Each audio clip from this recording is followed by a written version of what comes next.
వీక్షకులందరికీ నమస్కారం. మే నెల 15వ తారీఖున దేవగురువైనటువంటి బృహస్పతి ప్రస్తుత వృషభ రాశి సంచారాన్ని వదిలిపెట్టి మృగశిర నక్షత్రం 3వ పాదం మిథున రాశిలోకి అనగా మిథున సంక్రమణం ఆయన చేయబోతూ ఉన్నారు.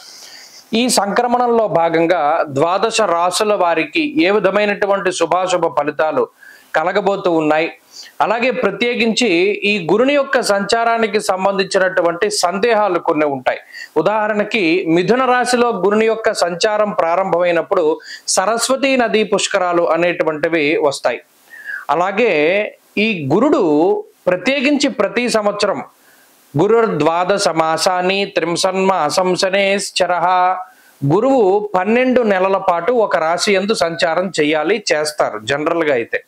అయితే సంవత్సరంలో ఏమవుతుంది, కొన్ని సందర్భాల్లో అతిచార గతే జీవౌ, గురునకు అతిచారము అనేటువంటి ఒక అవస్థ ఉంటుంది. అలాగే వక్రత్వము అనేటువంటి మరొక అవస్థ కూడా ఉంటుంది. అంటే సాధారణంగా గురుడు ప్రతి సంవత్సరంలోనూ కూడా 2 రాశుల్లో సంచారాన్ని చేస్తారు. ఇదే గురువు ఒక సంవత్సర కాలంలో 3 రాశుల్లోకి ప్రవేశం చేస్తే అది అరిష్ట యోగంగా చెప్పబడింది జ్యోతిష్ శాస్త్ర రీత్యా. సాధారణంగా ఏమవుతుంది అంటే ఒక 9 నెలల పాటు రాశిలో ఉండి ముందు రాశిలోకి వెళ్ళి వక్రించి మళ్ళా వెనక్కి వస్తూ ఉంటారు. కానీ ఇక్కడ గురుని యొక్క ఫలితాలు చెప్పేటప్పుడు ఏం చెప్తాము, సంవత్సర కాలం పాటు ఈ ఫలితమే ఉంటుంది అని చెప్తాం. శ్రోతలు ఏం చేయాలి అంటే ఇప్పుడు మిథున రాశిలో గురుని యొక్క సంచారం వల్ల ద్వాదశ రాశులకి ఫలితాలు మనం చెప్తూ ఉన్నాం. మధ్యలో అక్టోబర్ నెలలో గురుడు పునర్వసు 4వ పాదంలోకి వెళతారంటే కర్కాటక రాశిలోకి వెళ్ళి మళ్ళా డిసెంబర్ నెలలో మిథున రాశిలోకి వస్తారంటే మరలా బ్యాక్ వస్తారు. ఆ 2 నెలలు మినహాయించి మిగతా 10 నెలలకి ఈ ఫలితం అనేటువంటిది అన్వయం అవుతుంది. కాబట్టి ఆల్మోస్ట్ సంవత్సరం పాటు కూడా గురుడిచ్చేటువంటి ఫలితాలు ఏ విధంగా ఉన్నాయనేటువంటి విషయాన్ని మనం చాలా క్లుప్తంగా ఈ వీడియో ద్వారా తెలుసుకొనవచ్చును. అలాగే గురుని యొక్క కారకత్వాలు కొన్ని ఉంటాయి. యజన కీర్తి గృహ కాంచన పుత్ర వస్త్ర అశ్వాది కారకో గురు, దేవగురువైన బృహస్పతి సంతానానికి కారకుడు, వాహనానికి కారకులు ఆయన. అలాగే గృహానికి భూమికి సంబంధించినటువంటి కట్టుబడులకి వాటికి కూడా కారకులు, యజ్ఞయాగాది క్రతువులకి కారకులు, తీర్థయాత్రలకి దైవ దర్శనాలకి వీటికి కారకులు.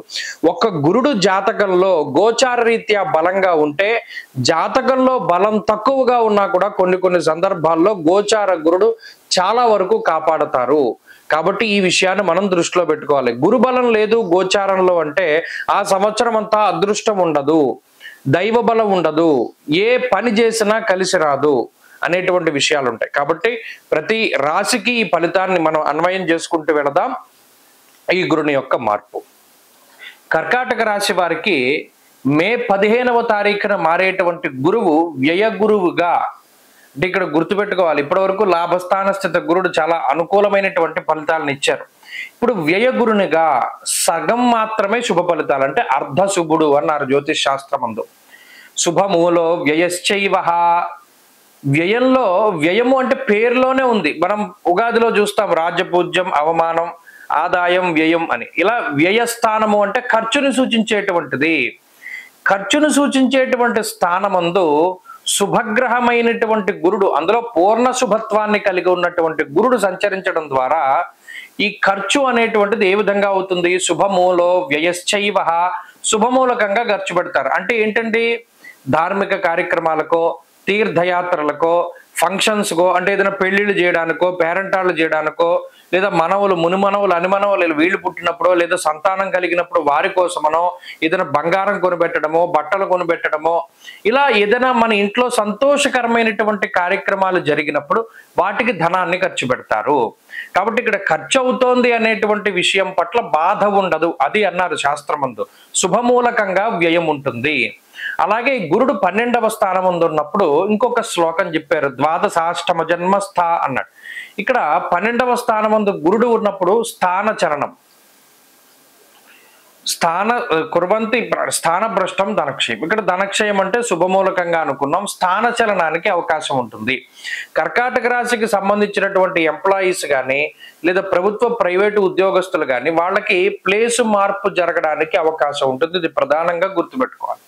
అయితే ఇది ఆన్సైట్ ఆపర్చునిటీ కాదు, అంటే ఇప్పుడు ప్రైవేట్ ఎంప్లాయీస్ ఉన్నారు, వాళ్ళు విదేశాలకు వెళ్ళి ఉద్యోగం చేయాలి అనుకుంటున్నారు. దానికి ఇది అనుకూలిస్తుందా అంటే అది వారి జాతకం ప్రకారమే తప్పితే స్థాన చలనానికి మాత్రం 100% అవకాశం ఉంది. అంటే ఏంటి, చేస్తూ ఉన్న ఉద్యోగంలో మార్పు, లేదా ఉద్యోగం తాలూకు లొకేషన్ లో మార్పు, పని వేళల్లో మార్పు, షిఫ్ట్ లో కూడా మార్పు ఉంటుంది.